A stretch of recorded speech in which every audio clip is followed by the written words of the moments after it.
Hi, everyone. Thank you so much to the more than 650 people from across the U.S., Canada, the UK, and Israel who are joining us today for a briefing and analysis on the international implications of the U.S. officially recognizing Jerusalem as Israel's capital with Middle East expert David Makovsky. My name is Jennifer Raskus, and I am the director of the Israel Action Center at the Jewish Community Relations Council of Greater Washington.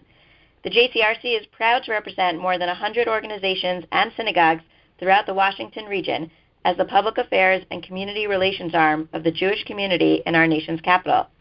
We are honored to partner with the Jewish Federation of Greater Washington and the Jewish Council for Public Affairs, JCPA, for today's important call.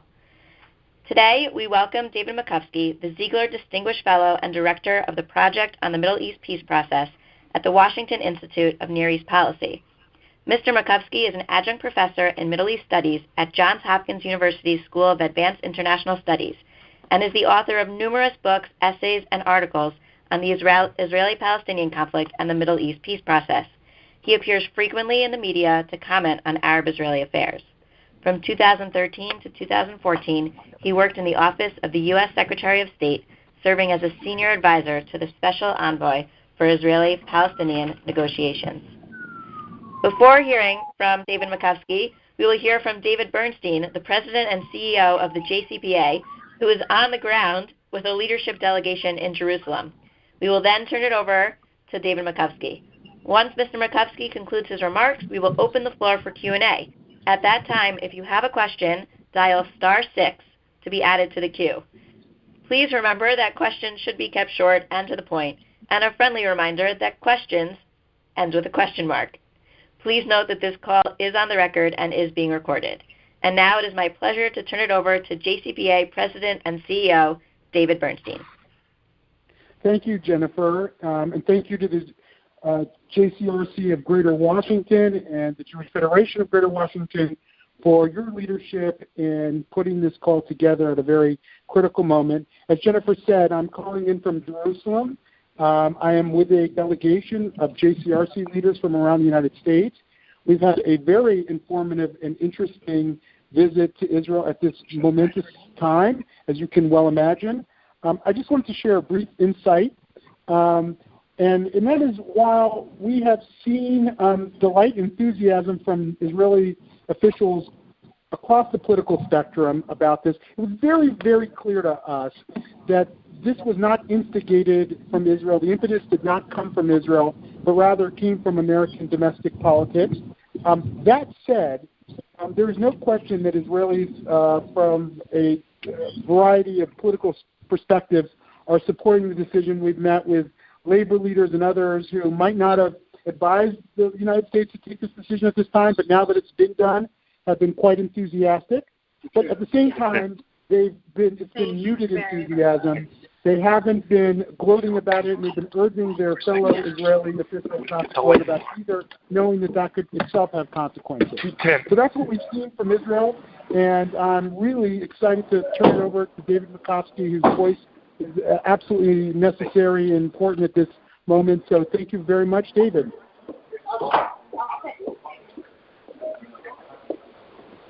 David Makovsky, are you with us? David Makovsky, you on the line? I see your phone. Just want to make sure you can hear us. I can hear you, but can you hear me? Absolutely. Go right ahead. All right. I'm just racing back here from a TV studio in London and heading to a landline here in a second. And so hopefully the quality should be okay. And I'll have that in a minute or so. But it's been interesting being here in London because it's interesting to see how it's being received, compared to where I was in Washington just yesterday. So it's a bit of a difference, and but that's also its value as well. So I would just want to say this is that what David said in his remarks to you is accurate, that I don't think this was driven by Israel at all, and I also may surprise you by saying I don't think it was driven by the foreign policy team in the Trump administration. I think it was driven more by the domestic side that saw this as something that would be very helpful to the president with his base. I think the vice president was very important in this in terms of the evangelicals in trying to drive this. Of course, there's also elements in the Jewish community that clearly were also, I think, key here. But I don't think this is something that Jared Kushner or Jason Greenblatt and team were key in driving, because they've been trying to focus on trying to get a peace plan together for conversation. So I think with the president, though, that's just in terms of, I think, it's kind of behind the scenes. But I think what's important to realize is that there was a duality to Trump's message, and I think the Arabs are only hearing one side of it. The duality was that the president wanted to end the anomaly, the historic anomaly, and many would consider even historic injustice to hold on one second, I'm just switching to the land here. Okay, sorry, you can hear me okay? So I think the anomaly was that here Israel has, does business. Its capital's in Jerusalem. Its president, its prime minister, its president, its parliament. Here's American presidents, Democrats, Republicans speak in the Knesset. We do business. So why do we not have a capital? So, and even if the Palestinians get 100% of what they want in peace negotiations, the rest of Jerusalem will be Israel's capital anyway. So there was an element of that this historic injustice, this anomaly needs to end. And Trump clearly relishes in the sense that he's not a conventional politician. All these presidents said they're going to move the embassy, but when the crunch time came, none of them did it. I'll do it. So I think for him, this was a key moment to assert himself that way, that a campaign promise has been fulfilled. We know he hated this waiver thing that he had to sign every 6 months that's in the national interest of the United States to do this and this. And I think from my understanding in the last 8 weeks, when he was clear that he was going to have to sign another waiver, this issue suddenly really bubbled to the top with great force, culminating in the statement yesterday. So the duality is, on one hand, that a historic anomaly has been corrected. But the other part of the message kind of has gotten lost on the Arab side, which is he also said that that he leaves this to the parties to work out the borders, the sovereignty in Jerusalem, meaning that he does not see this as prejudging, preempting negotiations on the city, which Israel has committed to since the Camp David agreements in 1978, certainly in the Oslo Accords in 93, etc. So this So the second half of the message has been lost on the Arabs, because they see this as a betrayal, as the shutting down of the closing of a door this way. And my advice to this administration, I'm not saying they're going to listen, but I've made it to multiple people at multiple levels, has been to go on Arabic television and to make clear both sides of the message. They should hear about the historic injustice, and they should also hear what the president actually says, that he did not shut the door on them. I think this is important because I am worried about violence. Now, sometimes fears of violence are overstated and the violence doesn't materialize, but this is one of those issues that's highly emotive, and I would not rule it out. I think we should certainly do whatever we can to mitigate that prospect. We cannot eliminate it. We certainly should not. I don't want anyone to misinterpret me at all. I don't think we should let jihadis, God forbid, be the arbiters of American policy whatsoever. But whatever our policy is, we should amplify it. as the Israelis would say, we should do hasbara. We should explain our own policy. And that means doing it in Arabic as well as English. I think the Israeli part of the message has already gotten through loud and clear, so I don't think we have to do it in Hebrew. But I think both sides of the president's remarks need to come across, and they haven't really. There's just this wide anger that I think has blocked that. So. And now people say, well, does that end the U.S.'s chance of being a peacemaker in the future? I know some people will ask me. And at this point, it's too soon to know. I got asked that by a New York Times, their bureau chief called me and asked me that. And I think, look, we're in the middle of the eye of the storm. It's hard to have great visibility in the middle of a storm. But I tend to think if the administration comes across with a peace plan, it will get a hearing. And I happen to know people who just were in an Arab capital today and who also said the same thing and was hopeful that the damage could be contained. So I think that this is, it's going to be, it might get bumpy for a little bit, but the president has made his decision. Could he have artfully have said it West Jerusalem and said the word Jerusalem? Would that have changed people's attitudes? Perhaps.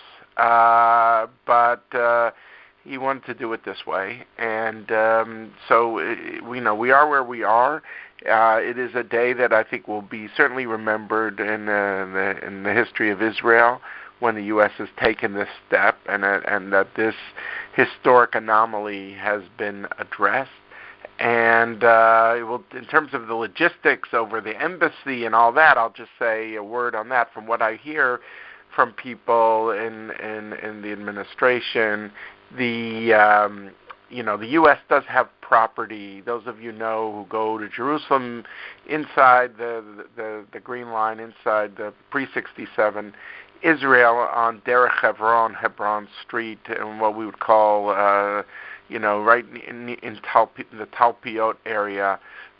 Sometimes it's called, I believe, Allenby's Barracks. There is a fairly large property there, but that property was bought in the 80s, and since then a few things have happened. They built all these apartment complexes kind of right up to the line. Also, I believe U.S. security regulations have changed since with some of these car bombings and the like in terms of the offsets of the embassies from the main road. And from my understanding, the United States is now going to have to look for yet another property, and also that this property now isn't big enough to accommodate the embassy that they envisage in Jerusalem. So I think this is going to take several years. Will it be ready for Trump's re-election, that he could cut the ribbon? I have my doubts that that will be the case, but clearly there'll be something that will be in the process of being built. Where that new property might be, we don't know. I think it's safe to say that it'll be within the western Jerusalem area. And so I think that there'll be a team that is going to go out and explore different properties to see what else is available. There's also a consulate on Agron Street. Many of you know that. In Jerusalem, there's also a place, there's a more recent facility that another consulate's been added as well. I asked about the possibility that they'll just put a kind of a new plaque on the door and Ambassador Friedman will, move there, and I was told that's not the plan. The president didn't use the word about, bringing the finest architects. Apparently that was something he ad-libbed. It wasn't in the script. That also suggests that maybe he doesn't want a more ad hoc arrangement for now. But anyway, this is all to be seen, of course. And so we're still in the middle of this, and we'll have to see how it plays out. But I think it could get bumpier before it calms down. Maybe I'll stop there. I didn't want to talk too long. I really want to. I look forward to the discussion, and I'm gratified at the fact that so many people around the country are interested in this issue, obviously. And if I could be of any help, I'm happy to answer your question.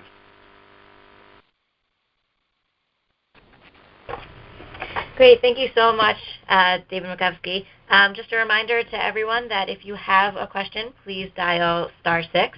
And while we are waiting for the questions to come in, David, as you mentioned, you are in London right now. Can you tell us more about the reaction that you're hearing from there and what reaction you've seen in the international community?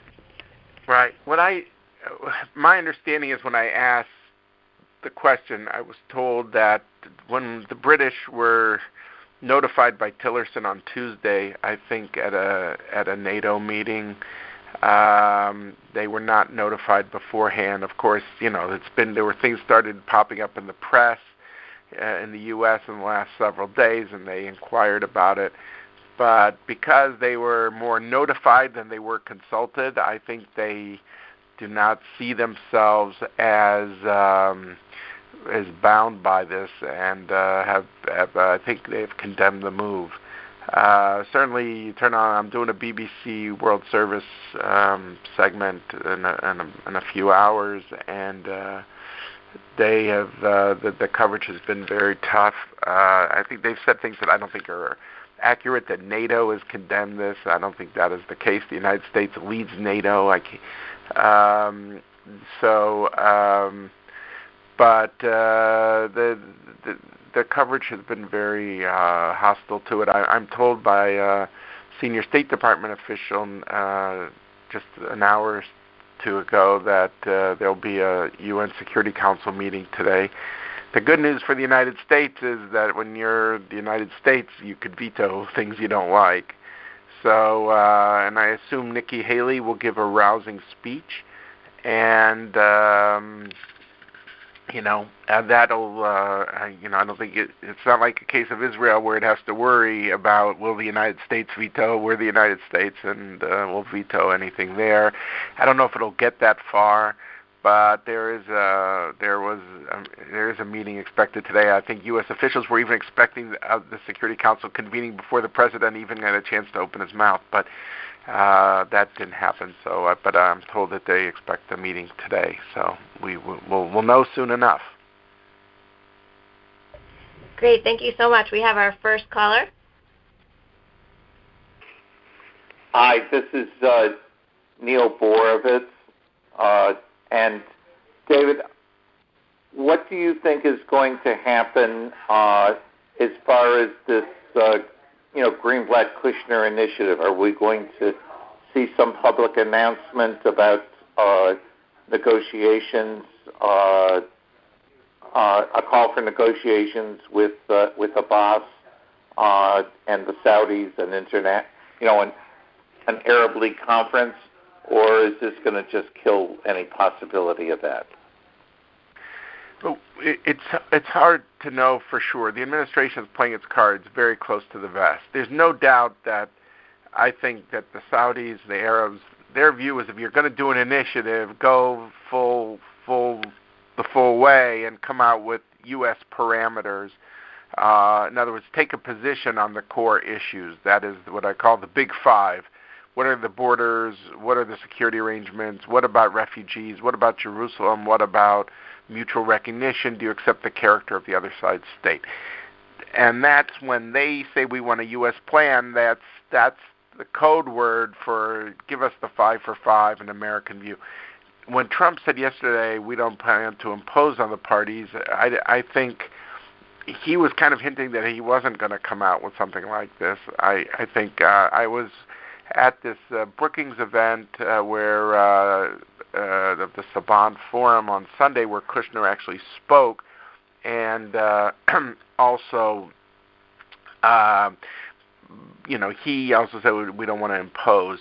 But he also said something interesting, which was that this is the issue. This is basically, he didn't use the word prerequisite, but this is the way to get at some of the regional concerns. And that's what the Saudis have been conveying to the Brits and others, that, in other words, if people think outside in means that the U.S., Israel and the Saudis can have their own relationship before the Palestinian relationship that's overt or anything like that, they're not signed on to that.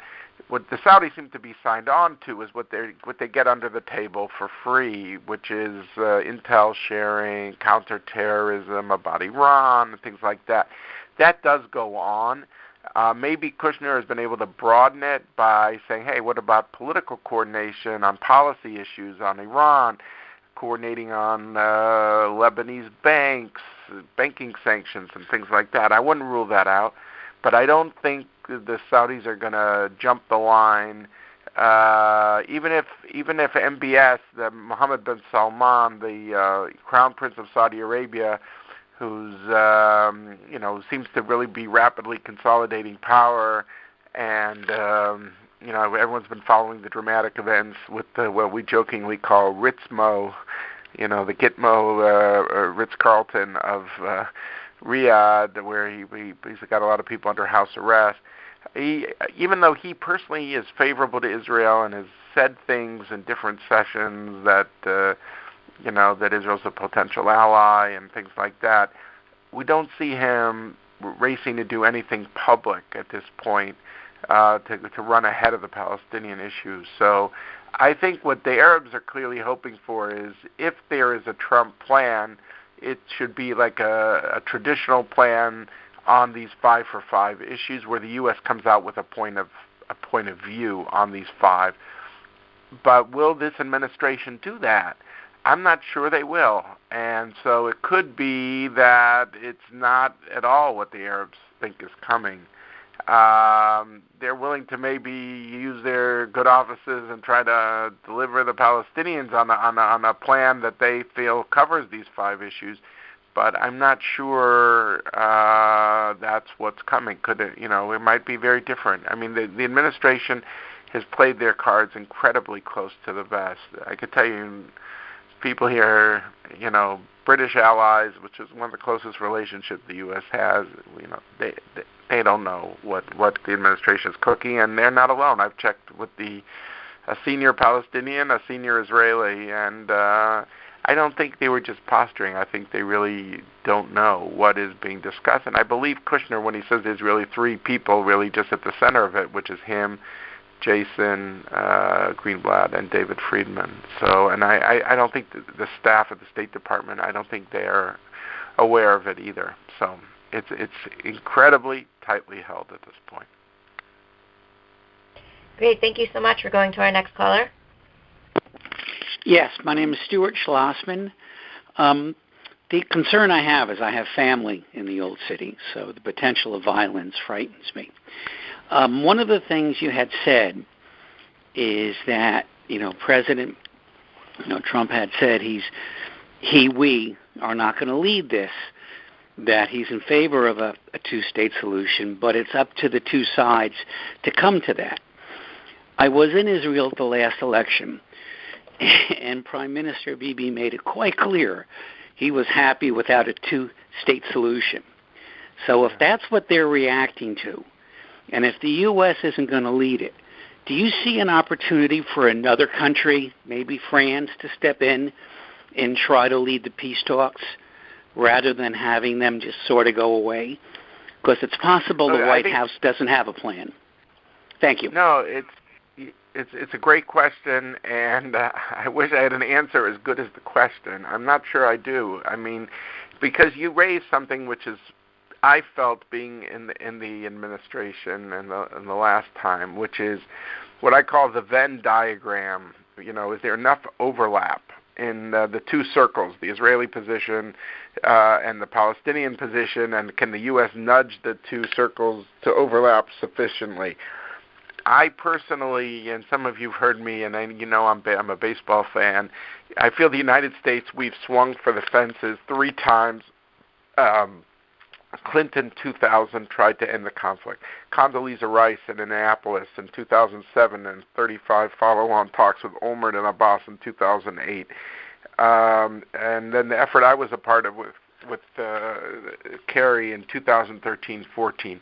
These were 3 major efforts. I think they were all 3 noble efforts to end this conflict. But whenever you try to hit the ball out of the fence, you're more likely to strike out.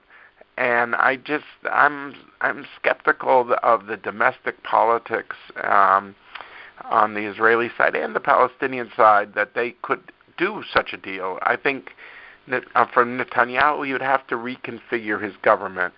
And I'm not sure that he's so thrilled about a U.S. plan coming either. I mean, the irony of this Jerusalem thing is it might force the U.S. to come up with a plan sooner rather than later, given the hostility in the Arab world, although I think if it's too soon, the Arabs are just not ready at this moment to hear it. But he would need to change his government, significantly for any plan to work. And so I'm not sure I see that part happening. Now, could another country step in? Look, at different stages, people forget the U.S. was preoccupied with other issues and the like, and you had the Europeans had an envoy named Martinos, and there was different envoys who came in and out. The Russians had an envoy. At the end of the day, I think, and I hope I don't sound too American-centric, but I have found the Israelis only wanted to hear the Americans because they trusted the U.S. There's a lot of security dimensions to any peace plan, and there's more trust of the U.S.-Israel security cooperation, even with the closest, relationship, though that doesn't mean that Israel wanted the U.S. military on the ground. There's certainly not Prime Minister Netanyahu has wanted the U.S. in the Jordan Valley as a buffer force or anything like that. So I don't mean to suggest it's an open-ended thing that Israel's open to anything from the U.S. We know that's not the case. But I'm somewhat skeptical that Macron, and who does seem to be a very different type of French leader that people may have associations with in the past, but I don't know if anyone could really fill these shoes that if the U.S. doesn't take the lead. So I'm not sure, but I do know that the domestic politics, in my view, what's so bedeviling here is to synchronize everything, the sun, the moon, the stars. It's hard. I mean, it worked well in the 90s for the U.S. to lead because they had someone like Rabin who thought this was in Israel's national security interest, and he had the government to move on this. Netanyahu sometimes feels it is useful, but you notice some of his past governments have had a balance of parties to his right and parties to his left. I'm talking about the governments of 2009 and the government of 2013.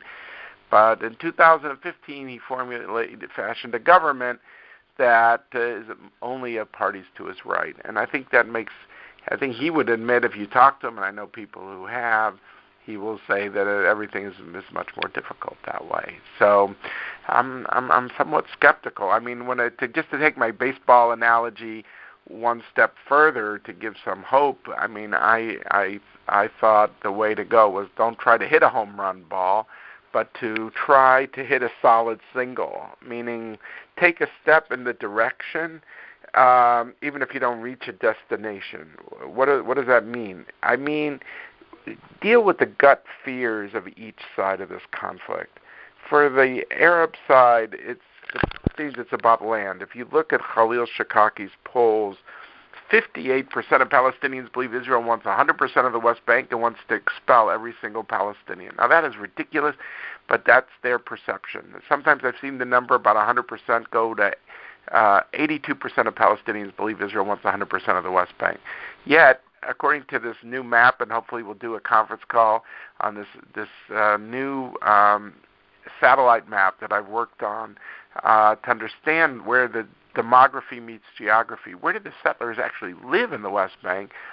85% of them live within about 8% of the land closest to what's called the Green Line, the pre-67 line, up to the security barrier. 85%. And that suggests to me that if you wanted a deal, there's a way. Again, the issue of is there a will is a separate issue, but if there still is a way. It's called Settlements and Solutions. Feel free to Google it. Tom Friedman hyperlinked to it in his column today.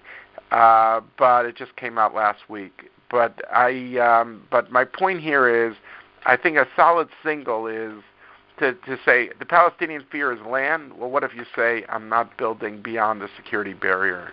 In other words, and the barrier is only 8%, and 92% of the West Bank is outside that barrier. That would be a signal that the Palestinian poles are all wrong. But then Israel's got gut fears too, the Kishka fears. Like, what are you teaching your kids? What about the incitement issue? This creates a breeding ground for terrorism. And that's why the Taylor Force thing, I think, was important in trying to say you can't give money to relatives of stabbers. That would respond to the gut fears on the Israeli side. So it's not solving the whole conflict, but I think I'm worried about young people who weren't even born, at the time of the Madrid Peace Conference, the Oslo breakthrough, the Jordan-Israel Peace Treaty. I go to college campuses. I've made 130 college visits, and none of these students were born at that time, and so they don't remember any of the ups. They just remember downs, and therefore I think if we could at least start on the right direction by responding to the gut fears of each side. It's not a home run, but at least would show that we're all pointed in the right direction, and that people actually have partners on the other side. So that's a little more modest as an objective, but I think there's a president who likes to go big, but I don't know if the domestic politics in each camp, in the Israeli and Palestinian camp, would allow him to go big.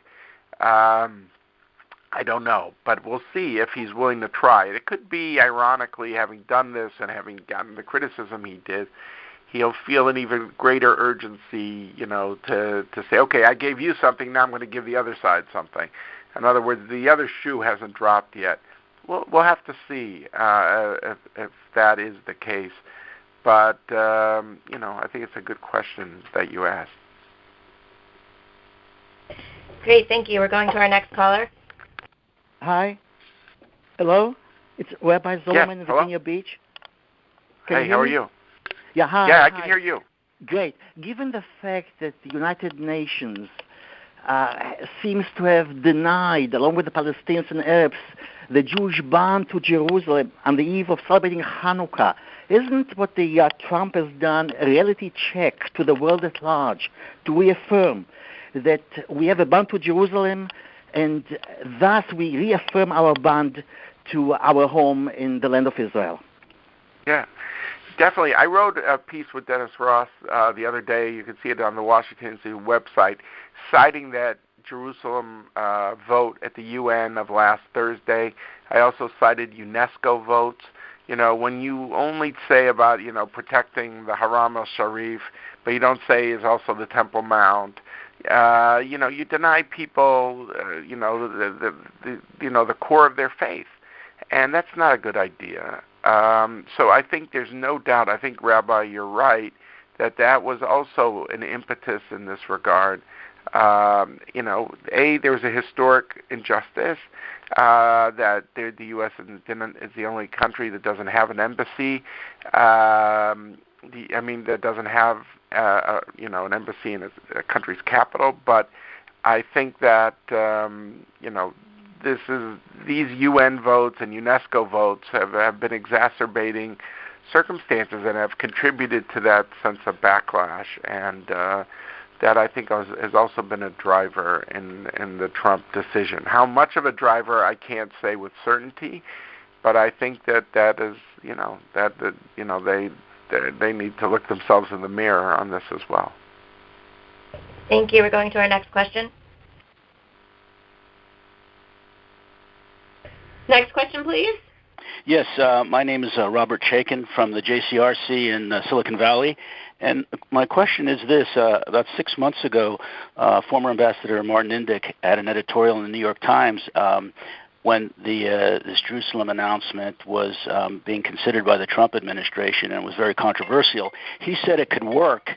Mr. Ambassador Indyk said it could work, but he said it should be part of, announced and then suspended for, such time until there was a final peace agreement on Jerusalem. So my question is that the element that's missing? I mean, should this have been a part of a little bit, a more determined strategy? Look, I think there's no doubt that personally, if I was,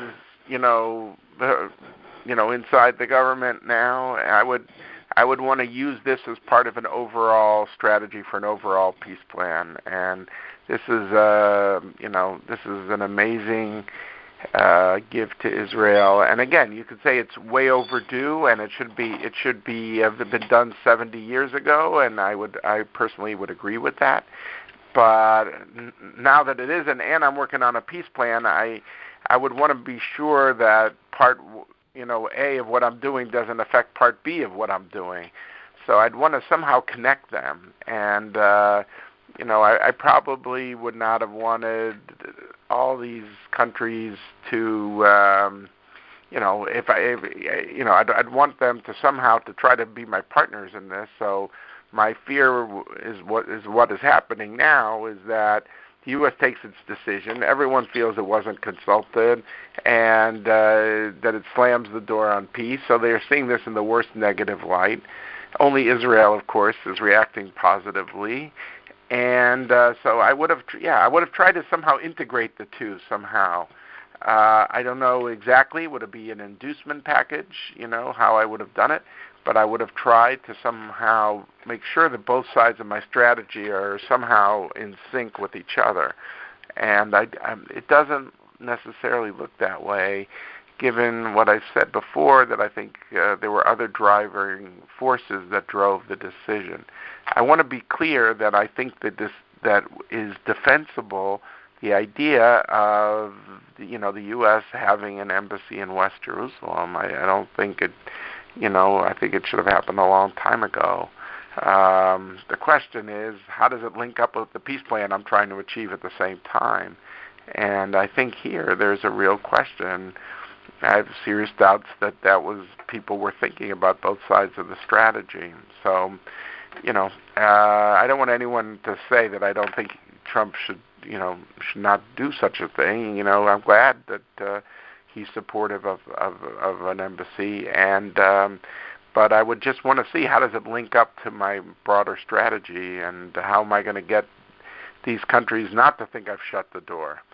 So I would have tried to integrate all that, and it's unclear to me, at least at this phase. I want to be diplomatic. How the domestic piece and the foreign policy piece of this we're working in close coordination. Thank you. We're going to our next question. Hi, this is Michael Siegel from Washington, D.C. Hello, David, and thank you for doing Hello, this. Hello, Mike. You mentioned that the initiative did not come from the foreign policy team, and it's clear that Mattis and understanding. Tillerson. Yes.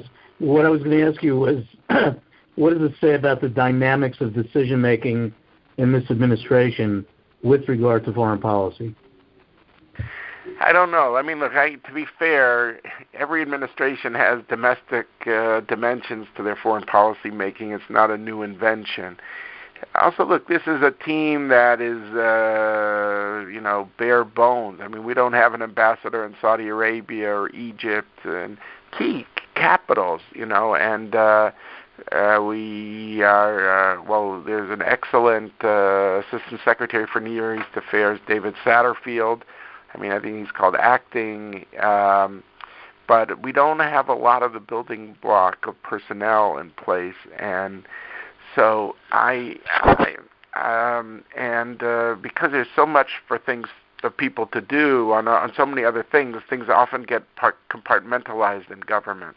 Like, imagine if Tillerson was spending a lot of time on, I think, an important initiative. He doesn't get a good press, but I think he's done a good work on one issue that doesn't get a lot of focus, but was to try to shore up the government of Iraq by renewing closer ties with Saudi Arabia and Iraq. This is crucial to limit Iranian influence inside Iraq.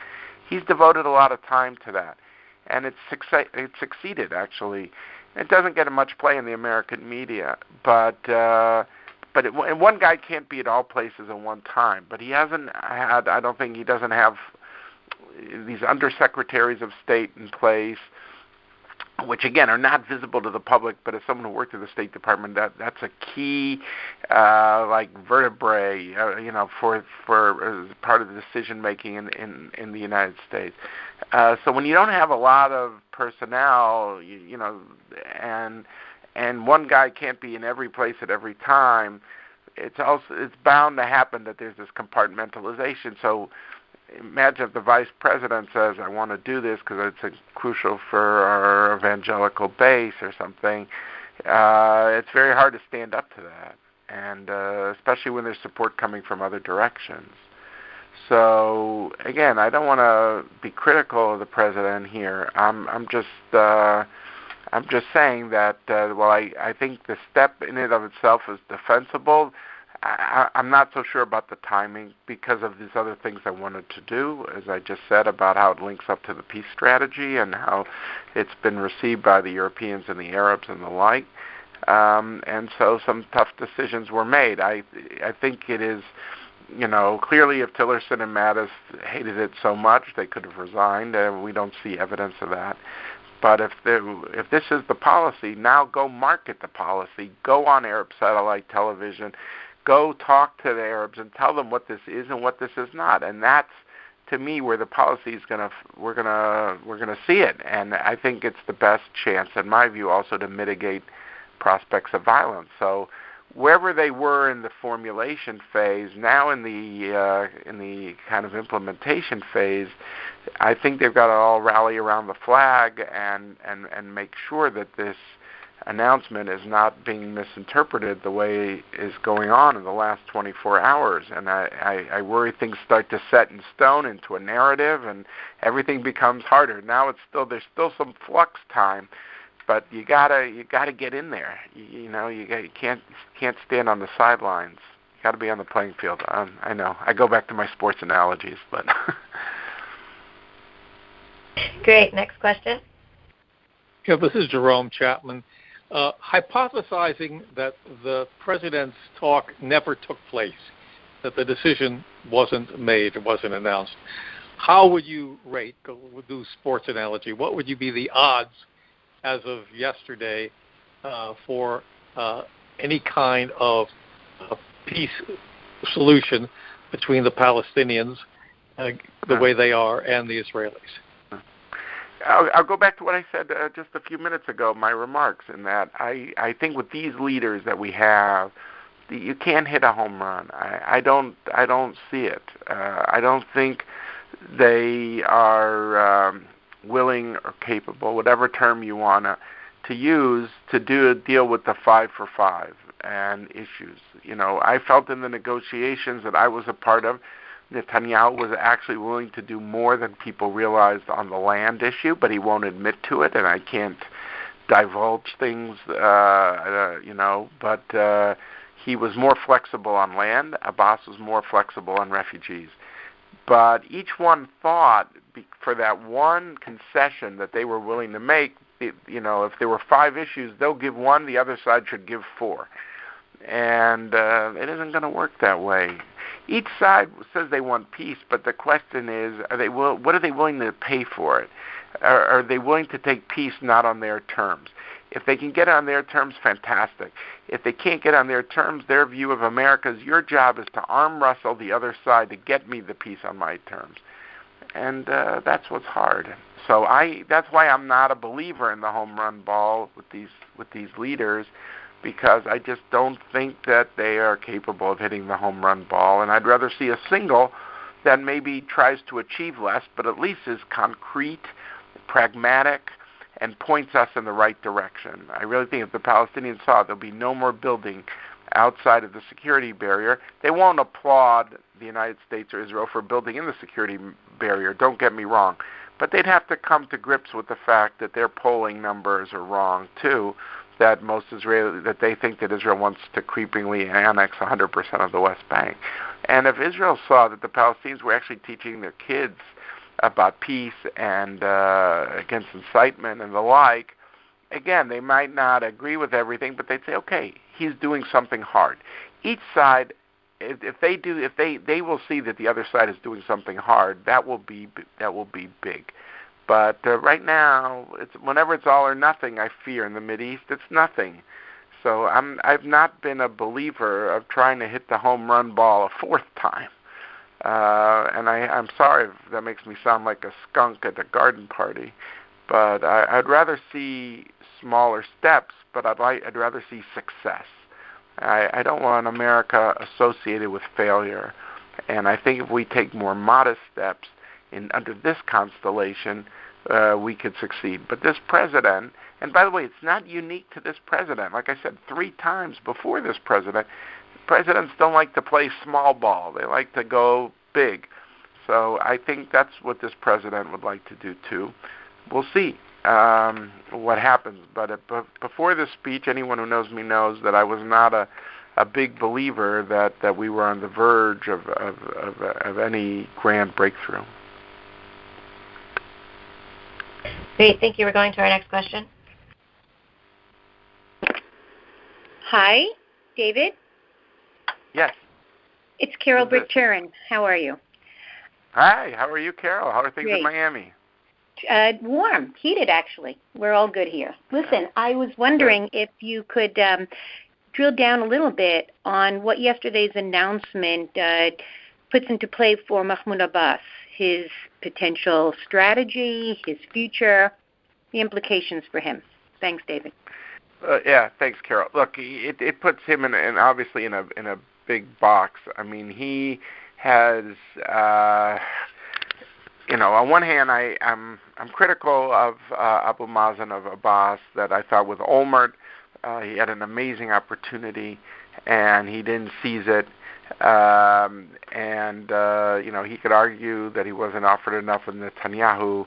Neither Netanyahu or Abbas wanted to have a public dimension of this process in 2013-14 because they wanted to keep the costs more manageable. If they start raising public expectations, they thought that the cost of failure would be higher. And so now, what does he go from here is a fair question, and that was the New York Times called me to ask me the same question, and it's not easy because there's going to be a period of mass demonstrations, and I hope there won't be violence, but I don't rule it out. I mean, you always look at mosque days, and that's a Friday. Today we're a Thursday, right? So, I don't know what's going to happen tomorrow, if there's going to be an outpouring.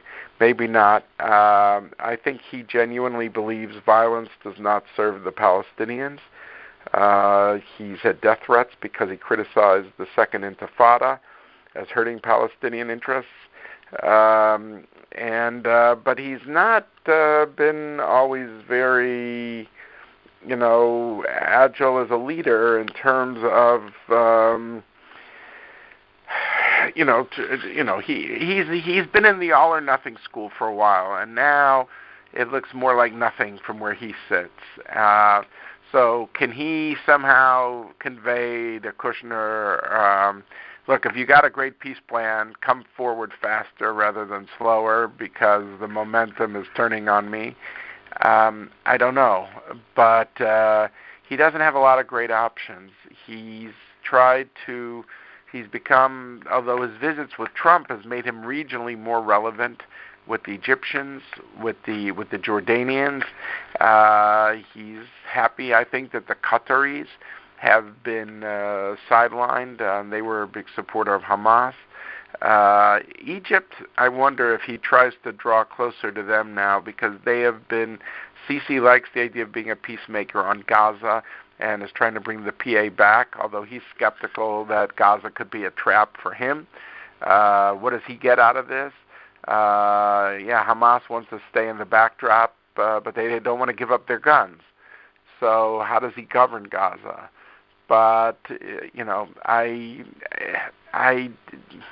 with Abbas, I sometimes, he's threatened to quit so many times that it's diminished the prospects that he actually will do so. But I think in a strange way, if he will try to convey to Trump through third parties or maybe directly, this is the way this issue is being perceived. If you've got a big give, you got to do it earlier rather than later, or else, I'm becoming increasingly irrelevant.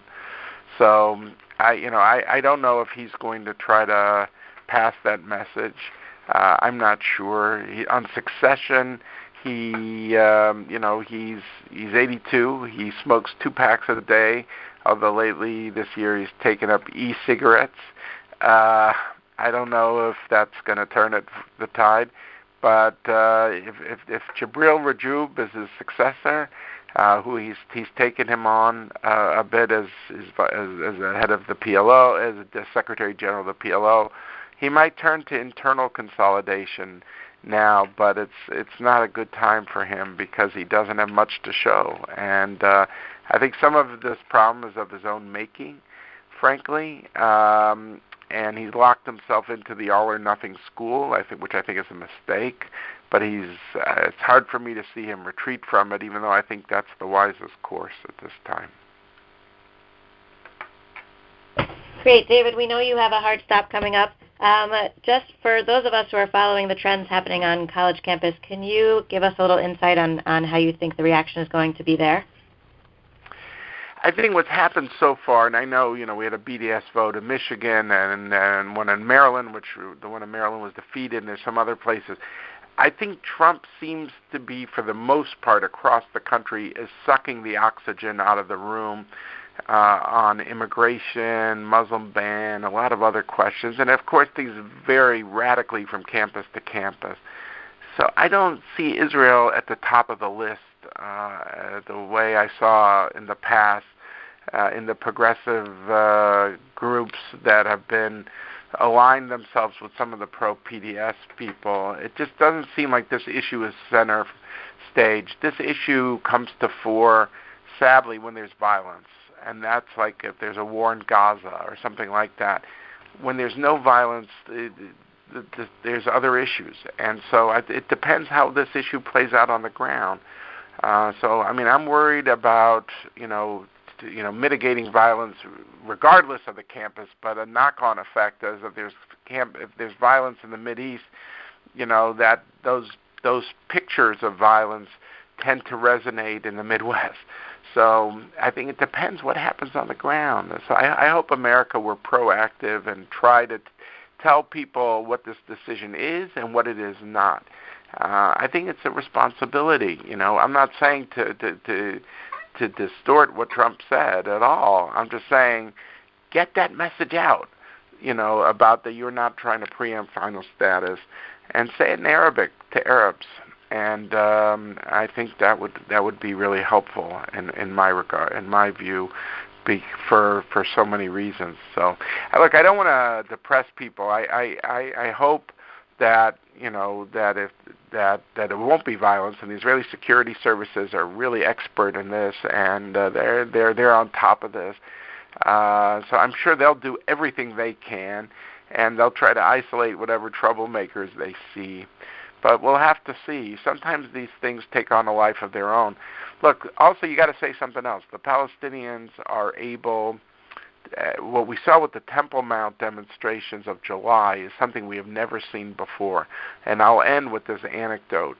The Palestinians have a learning curve too. We could argue about, should there have been metal detectors going into the Temple Mount or not, etc.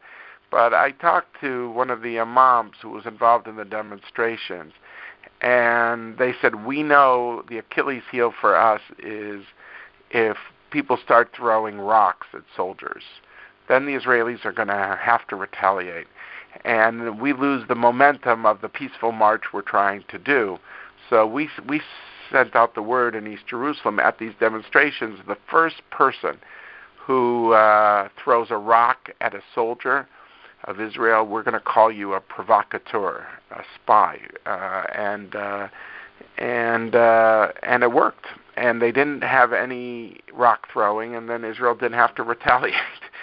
So could there just be some demonstrations without the violence? There has already been a little sporadic violence this afternoon, I think. but it's not been major. So we'll see. Maybe violence can be averted and cooler heads can prevail. That's my hope. Great. Thank you so much, David, and especially for ending on a tone of hope and for taking time out of your schedule to help us understand the wide-ranging implications of what was a landmark recognition of Jerusalem as Israel's capital. We want to thank again our partners, the Jewish Federation of Greater Washington and the JCPA, for co-sponsoring this important call. And for those of you new to the JCRC of Greater Washington, we do empower, train, and mobilize our community to engage with and advocate for Israel. And we encourage you to visit us at our website at www.jcouncil.org to get involved and connect with us on social media. And for those of you who reside in the Greater Washington area, please check our website to join our current campaign to bring a nonstop flight from the D.C. area to Tel Aviv. We are going to upload the recording of this call to our website and distribute the link in the JCRC's weekly email. We encourage you to share it with your friends and colleagues. We hope you will join us again for future calls and programs featuring a variety of experts, policymakers, and thought leaders on issues of significance to the U.S., Israel, and the global community. Thank you again for being with us today. All the best.